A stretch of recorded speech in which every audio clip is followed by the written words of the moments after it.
الحمد لله نحمده ونستعينه ونستغفره ونؤمن به ونتوكل عليه ونعوذ بالله من شرور أنفسنا ومن سيئات أعمالنا من يهده الله فلا مضل له ومن يضلله فلا هادي له نشهد أن لا إله إلا الله وحده لا شريك له نشهد أن سيدنا ونبينا ومولانا محمدا عبده ورسوله أما بعد فقد قال الله تبارك وتعالى في كتابه بعد أعوذ بالله من الشيطان الرجيم بسم الله الرحمن الرحيم الحج أشهر معلومات فمن فرض فيهن الحج فلا رفث ولا فسوق ولا جدال في الحج وما تفعلوا من خير يعلمه الله وتزودوا فإن خير الزاد التقوى واتقون يا أولي الألباب وقال تعالى اليوم أكملت لكم دينكم وأتممت عليكم نعمتي ورضيت لكم الإسلام دينا صدق الله العظيم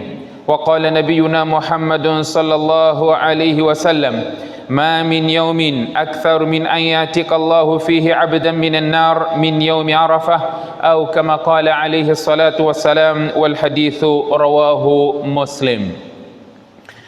Estimados irmãos, todos os louvores pertencem a Allah subhanahu wa ta'ala, o Criador do Universo, aquele que todos nós adoramos, o único na sua pessoa e nos seus atributos, o único no seu ser e nos seus atributos.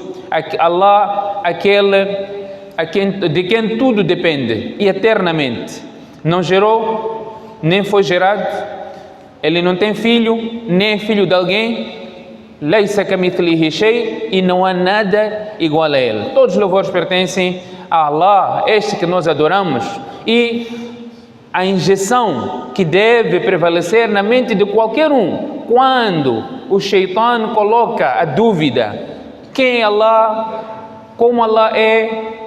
A resposta ao Corão já deu: Laysa kamithlihi shay. Não existe algo similar a Allah, portanto a mente deve desistir em querer refletir como Allah subhanahu wa ta'ala é. E que as bênçãos sejam derramadas ao mais nobre dos profetas, Muhammad bin Abdillah sallallahu alaihi wasallam, selo dos profetas, Khatamun Nabiyyin, aquele que foi enviado como misericórdia para a humanidade e que deixou um legado para este ummah, que temos que enviar abundantemente saudação para ele, bênçãos, em particular o dia da sexta-feira, porque essas saudações lhes são transmitidas.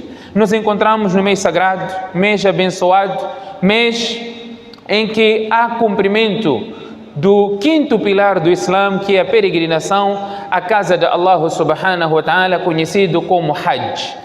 O profeta sallallahu alaihi wasallam diz no hadith: Man hajja lillah lam yarfuth wa lam yafsuq raja'a ka yawmin waladathu ummuh. Aquele indivíduo que fizer o Hajj, cumpriu com os preceitos do Hajj, cumpriu com aquelas são as normas do Hajj, não proferiu nada fútil, foi tolerante, paciente, então ele volta como se fosse o dia em que a mãe deu luz, volta completamente isento de pecados. Que Allah subhanahu wa ta'ala aceite o Hajj dos peregrinos este ano, que Allah subhanahu wa ta'ala leve a todos aqueles que não visitaram a casa de Allah subhanahu wa ta'ala, que visitem e que possam de facto alcançar este mérito e recompensa que os ahadiths fazem menção.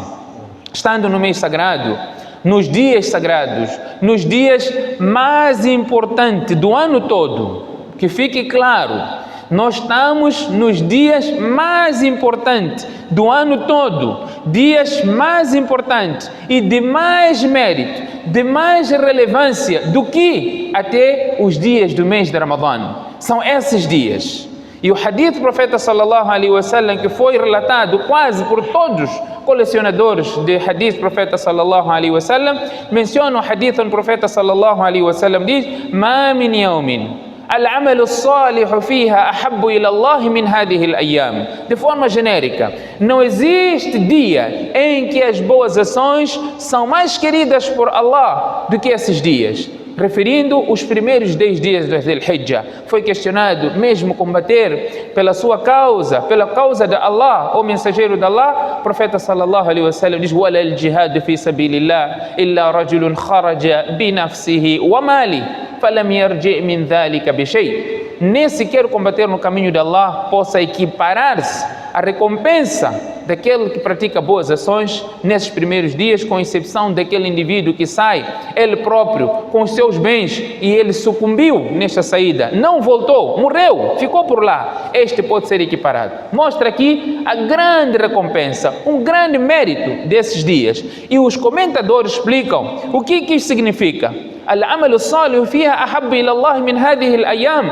As boas ações são mais queridas. Significa que um fardo que você faz nesses dias tem mais relevância, mais valor perante Allah subhanahu wa ta'ala do que um fardo fora desses primeiros 10 dias. Um sunnah, um wajib, um sunnat muakkada, qualquer que seja boa ação, nesses primeiros dias tem mais relevância do que qualquer outro momento. Por isso que o profeta sallallahu alaihi wasallam diz: fa'akthiru min at-tasbih wat-tahlil wat-tahmid. Façam abundantemente o tasbih, dizer subhanallah, wat-tahmid, alhamdulillah, wat-tahlil, la ilaha illallah, wat-takbir, Allahu Akbar. Portanto, é o adhkar que temos que fazer. Nesses primeiros dias, os hadiths mencionam que os sahabas faziam o takbir, até nos mercados, ouvia-se barulho de takbir, faziam takbir, enalteciam, louvavam Allah nesses primeiros dias. Portanto, são dias que nós temos que monopolizar. São dias que temos que tirar maior proveito e benefício às boas ações. O profeta sallallahu alaihi wasallam diz: e Allah jura por esses dias. O que Allah jura? Por que Allah precisa de jurar? Mostra e enfatiza a relevância, o valor e a importância desses dias que nos encontramos. Então vamos, aproveitar e fazermos a ibadah da melhor forma. E nesses dias temos um melhor dia ainda, melhor de todos os outros dias. Estamos em melhores dias e existe ainda um outro dia que é melhor que todos os outros dias, que é o dia da Arafah, que é o dia da manhã. Hoje é o dia que deu início o Hajj, a peregrinação. Hoje os peregrinos estão em Mina, amanhã vão para Arafah, cumprir com o pilar do Hajj, conforme o profeta sallallahu alaihi wasallam diz: Al-Hajj Arafah. O Hajj é Arafah. Portanto, os peregrinos amanhã irão para Arafah, e o profeta sallallahu alaihi wasallam mencionou vários ahadiths relacionados à importância das boas ações ou ibadah no dia de Arafah.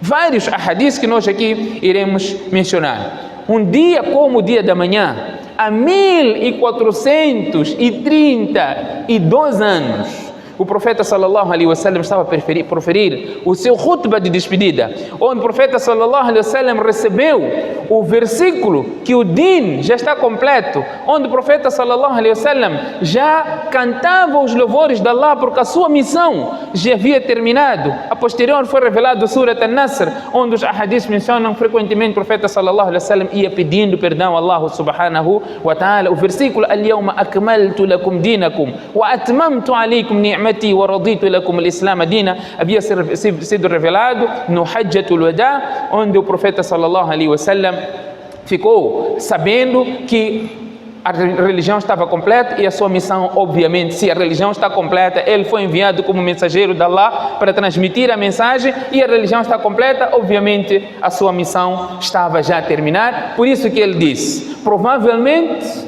no próximo ano não estaremos juntos.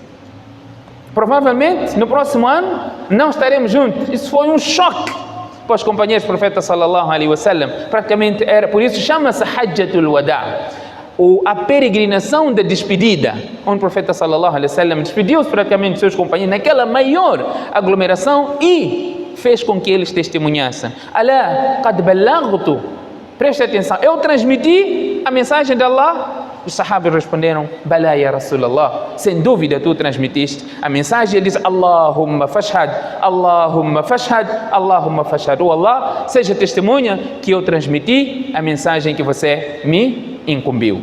São dias importantes, meus irmãos. O dia da Arafah, as boas ações, conforme o tema, as boas ações no melhor dia do ano. Praticar boas ações, tudo o que for boa ação, a oportunidade que tivemos de praticar nesses dias. O dia da manhã, o dia da Arafah, em que os peregrinos vão estar no Arafah, implorando o perdão de Allah, e nós já iremos falar quais são os benefícios desses dias. Nós hoje vivemos inversão de valores. Inversão de valores. O que significa inversão de valores? Nós não conhecemos nossa religião. Primeiro, os nossos valores estão invertidos. Os nossos valores estão invertidos. O que isso significa? Que nós não sabemos dar direito de cada coisa importante. Não sabemos dar. Estamos a dar importância o que não é importante e não damos importância o que é importante. Inversão de valores. Hoje falamos de inversão de valores, vamos falar de casamento homossexual, vamos falar das pessoas respeitando os seus amigos em detrimento dos seus pais, prostrarem-se praticamente para as suas esposas em detrimento da obediência aos seus pais. Inversão de valores, nós vivemos isso. Quero falar na perspectiva islâmica, vivemos inversão de valores. Nós hoje, há dias fui para um barbeiro, cortar cabelo. Então um barbeiro disse-me: você está a vir hoje? O último dia não era ontem? Eu disse: mas por que o último dia era ontem? Ontem aqui estava cheio, os baís estavam cheios aqui. Eu disse: mas quem são esses baís que estavam aqui cheios? Eu também tenho vindo para aqui cortar cabelo. Ele disse: não, todos diziam que hoje era o último dia para cortar cabelo. Tem que cortar cabelo, tem que cortar unha, porque depois já não pode cortar mais cabelo, depois não pode cortar mais unha. O que significa isso? O que significa? Essas mesmas pessoas estão preocupadas em não cortar unha, não cortar cabelo, não faz fardo. Não faz salat fardo. Fardo. O que nos leva a isso? Até se você for a perguntar, ele vai dizer sim, não é obrigatório. Não é obrigatório. Até pode usar um termo para dizer é mustahab, é sunnah. Você sabe o que significa isso? Vamos lá conversar francamente. Quando nós falamos uma coisa é fardo, o que nós entendemos? O que entendemos? Obrigatório. O que significa obrigatório? Significa o quê? Que? Estamos conversando. Que? Tem que fazer. E se não fazer, é assim que tem que ser olhado. Tudo tem que ser olhado assim. Quando está diante de uma norma, as grandes, não é, as leis islâmicas, classificação das leis divinas. Ulamás classificam as leis divinas em 5 categorias. Passa a saber. Você, quando se vê diante de uma ação, pode fazer ou não pode fazer, primeira coisa que tem que vir para a sua mente, qual é a classificação desta prática? Você, quando vem aqui para fazer salat atrás do imam, você tem que saber qual é a classificação dessa prática. Logo você vai saber que é fardo. Significa que você deve fazer. Deve fazer. Há uma obrigação que você tem que fazer. E se você não fizer, você é pecador. Fardo. Ok? E fardo, olha mais, dividem em 2 categorias. Fardo ain, fardo kifaya. Fardo ain, aquela obrigação que todos nós temos que fazer, ninguém é excepcionado. Salat, você tem que fazer salat, todos os muçulmanos devem fazer salat, todos os muçulmanos que têm nisab devem pagar zakat, por aí, não é? É obrigatório para todos, chama-se fardo ain. O segundo, o fardo chama-se fardo kifaya. Fardo kifaya, quando uns fazem, outros tornam-se isentos de fazer. Quando uns fazem, outros tornam-se isentos de fazer. Por exemplo, dar banho mayit. Salam, você chegou, fez salam, se aglomeração, você é obrigatório responder salam. Mas se uns respondem, então essa obrigatoriedade já deixou de dizer, porque responder o salam é wajib. Portanto, fardo, estamos a falar de fardo kifaya. Dar banho mayit, fazer salat janaza para o mayit. Se você não dá banho mayit, aquele mayit é enterrado sem ter sido dado banho, a comunidade toda é pecadora. A comunidade toda é pecadora. Você está diante de uma ação, primeira coisa tem que saber qual é a regra, qual é a classificação divina desta norma. Temos primeiro que é fardo. Vou mencionar para todos nós retermos. Tem fardo, mandub, que é aconselhável, haram, makruh e mubah. Obrigatório, aconselhável, proibido, detestável e permissível. São 5.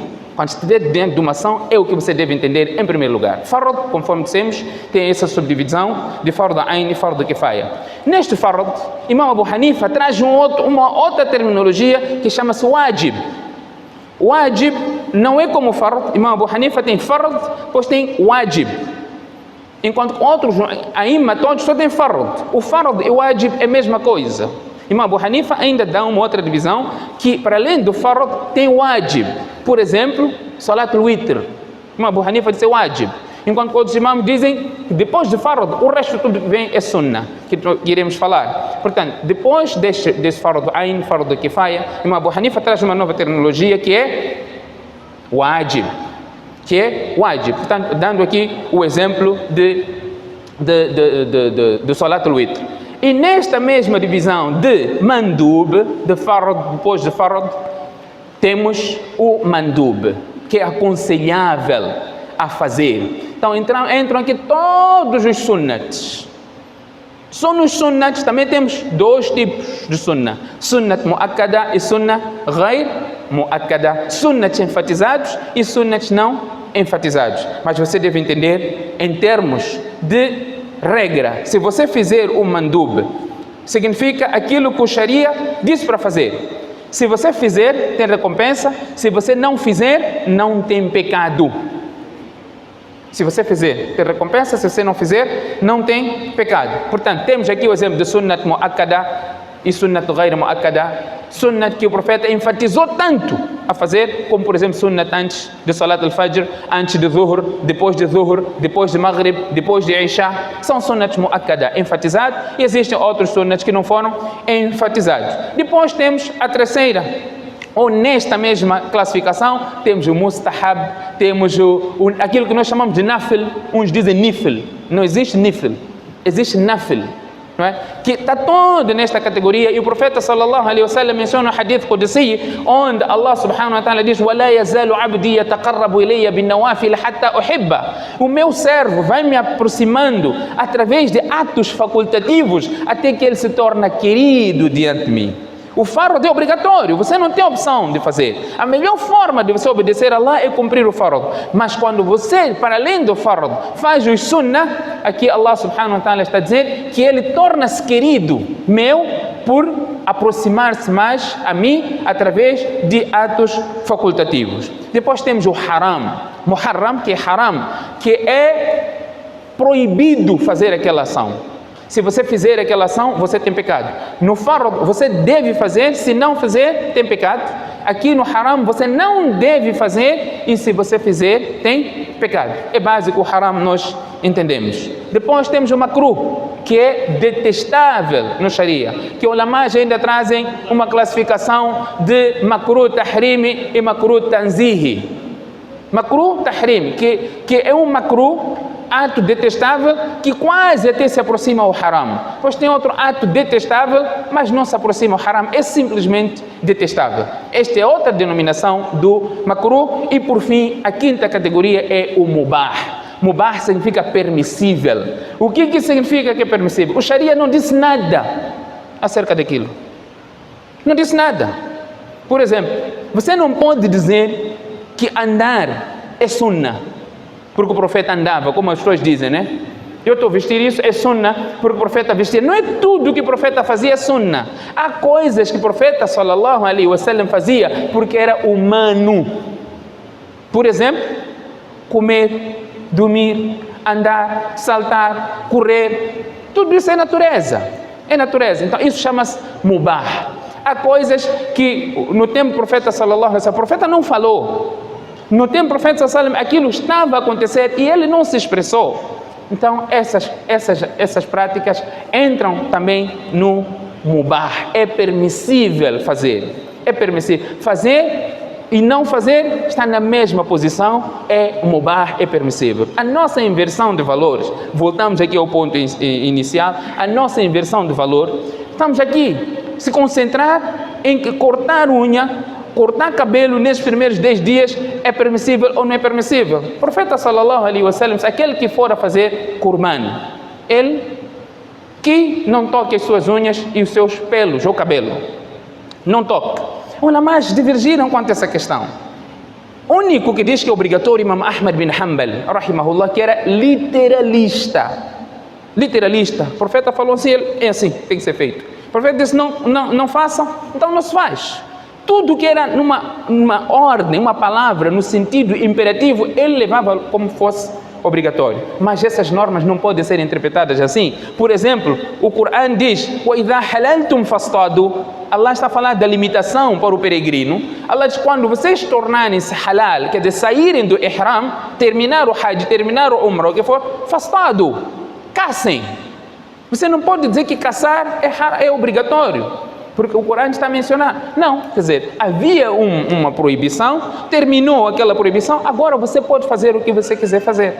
Portanto, aqui o profeta sallallahu alaihi wasallam, Imam Ahmad bin Hanbal diz que não tocar nesse, você não deve cortar mesmo. Imam Shafi diz que é mustahab, aconselhável. Imam Abu Hanifa e Imam Malik, rahimahumallah, diz que não é sunnah. Não é sunnah. Portanto, se você quiser fazer seguindo, isso não atrapalha de jeito algum o teu udhiyah. Se você quiser fazer até o fim, faça, não há nenhum problema. Mas se você não fizer também, você nem é pecador. Não é pecador. Obviamente incentivamos, sempre que estivermos diante de uma ordem do profeta sallallahu alaihi wasallam, de uma recomendação do profeta sallallahu alaihi wasallam, vamos fazer. Fattaqullaha mastatatum. Temam Allah na medida do possível, mas não podemos inverter os valores. Damos relevância àquilo que é relevante e aquilo que não é relevante colocamos no seu lugar. Então as pessoas perguntavam tanto. Olha, uns até dizem, olha, eu estava a mexer a minha unha, tinha um pedaço de unha, eu puxei, será que o meu qurbani vai valer? Subhanallah. Não entremos nessas questões, porque isso não interfere, não invalida o seu qurbani. E aqui eu trouxe as posições relacionadas aos jurisconsultos, as posições islâmicas quanto a esta prática. Conforme disse, estamos aqui nos melhores dias do ano todo, primeiros 10 dias de Dhul-Hijjah. Então, o que nós temos que fazer? Estava aqui já a dizer, fazemos muito ibadat, tahajjud, tasbih, tahlil, recitação do Corão, ajudar o necessitado, tudo o que for caminho do bem, tudo o que estiver ao nosso alcance, a recompensa é muito maior nesses dias do que qualquer outro momento. As noites do Ramadã, da última dezena, que tem maior relevância do que esses primeiros 10 dias de Dhul-Hijjah. Olha, mais dizem, em termos de noites, as melhores noites são as últimas 10 noites do Ramadã. Em termos de dias, os melhores dias são os primeiros 10 dias de Dhul-Hijjah, os dias que nós nos encontramos. O dia da manhã é o dia da Arafah, o dia em que os peregrinos estarão no Arafah.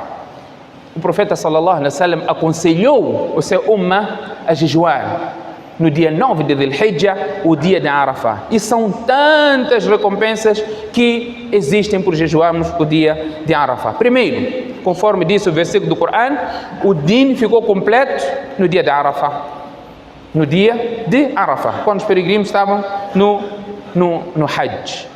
O profeta sallallahu alaihi wasallam jejuava conforme hadith das esposas do profeta sallallahu alaihi wasallam, hadith de Abu Daud, que o profeta sallallahu alaihi wasallam jejuava o 9º dia de Dhul-Hijjah, jejuava o dia 10 de Muharram, de Ashura e de Ayyamul Bid. O profeta sallallahu alaihi wasallam fazia isso. Quando foi questionado qual é a recompensa que ganhamos em jejuar o dia da Arafah, o profeta sallallahu alaihi wasallam diz: os pecados do ano anterior e do posterior serão perdoados. Em outras palavras, pecados de 2 anos são perdoados. O profeta sallallahu alaihi wasallam diz: Yawm Arafah wa Yawm Nahr wa Ayyam Mina Eiduna Ahl al-Islam. O dia da Arafah, 9 de Dhul-Hijjah, o dia de Nahr, o dia de Eid, assim como os dias do Mina até o 13º dia de Dhul-Hijjah são nossos dias de Eid. Por isso que é proibido jejuar 10, 11, 12 e até 13 de Dhul-Hijjah é proibido jejuar. O professor Salim considerou isso como dias de Eid. O dia da Arafah é o melhor dia e o melhor dia para o dua. Khairu du'a o du'a yawm Arafah.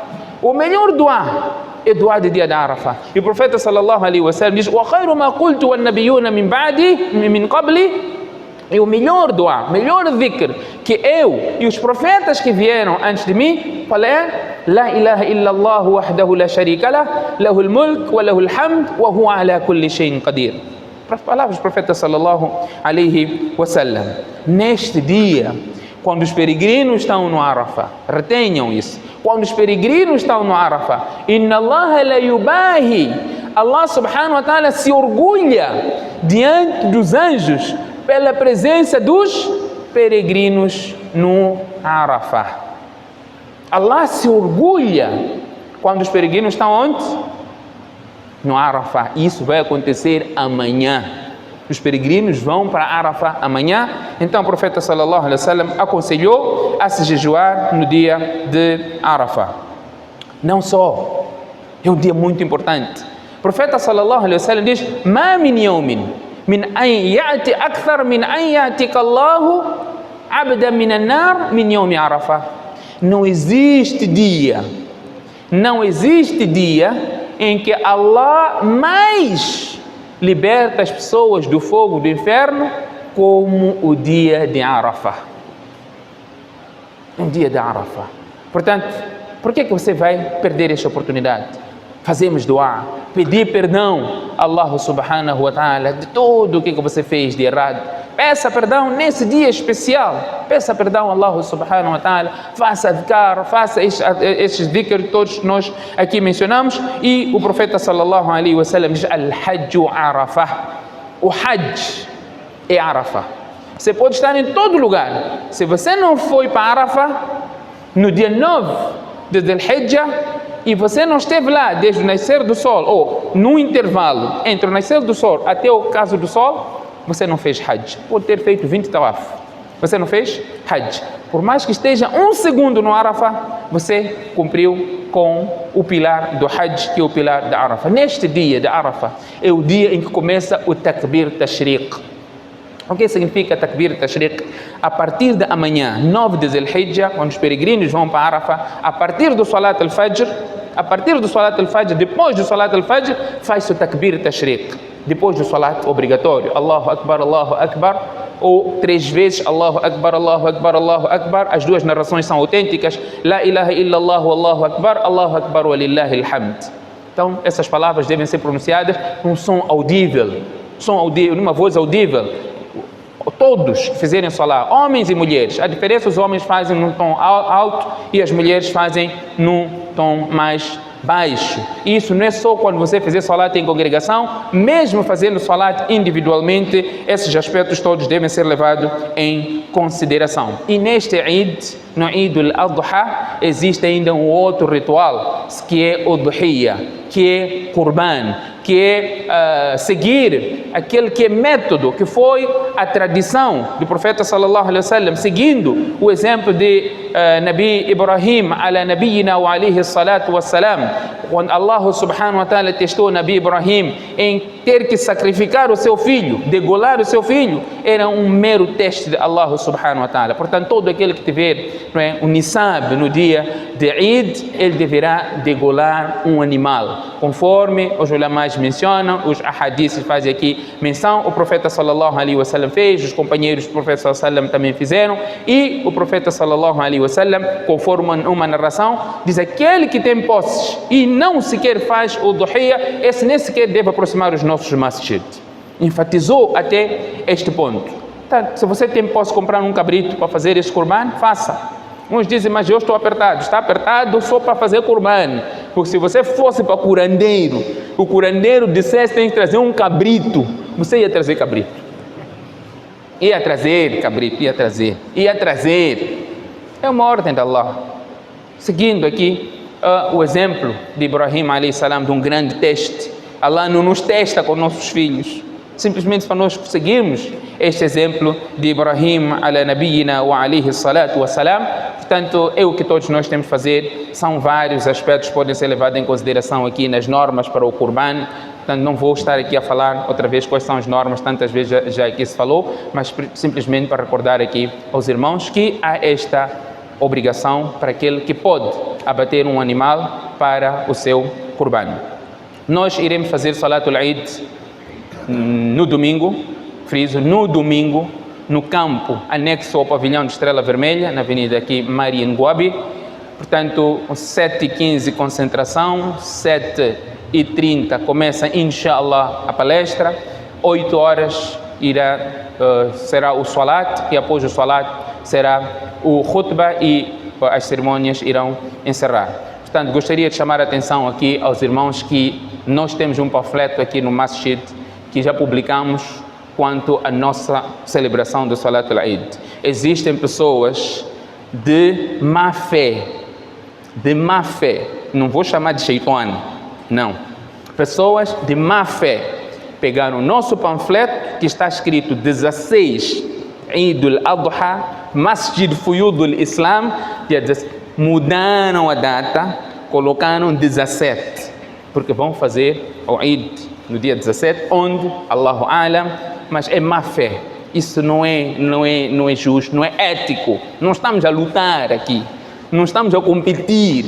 Hoje, ninguém é obrigado. As palestras não mudam a posição de ninguém. Hoje as pessoas já têm suas posições quando vai fazer Eid, no primeiro dia, no segundo dia. Ninguém forçou. Por isso que aqui não ouviram eu dizer vamos fazer. Ninguém forçou. Cada um faz quando achar conveniente. Quer fazer segunda, faz até quarta também. Tem espaço para você fazer Eid. Porque o abate vai até lá. Tem tua justificação, vai fazer até quarta-feira, faz. Mas não adultere posts. Está a confundir as pessoas. Eu tenho que receber 20 mensagens com o mesmo post, várias pessoas. Afinal, vão fazer quando Eid? Porque essa pessoa de má fé não é shaitano, é uma pessoa de má fé que foi mudar esta data. Então, friso, nós, Masjid Fuyud al-Islam, a direção do Masjid Fuyud al-Islam, o Eid do Jamaat do Fuyud al-Islam, será no domingo, no campo anexo ao pavilhão Estrela Vermelha, com este horário que nós aqui mencionamos. Em caso de chuva, o salat será feito aqui. Se vocês forem olhar esse panfleto que diz, não tem identificação quem são as pessoas, mas dizem no fim, em caso de chuva, o Eid será feito nos seus masjid, quais não está lá mencionado. Mas não confundam. Virem aqui porque tem que estar...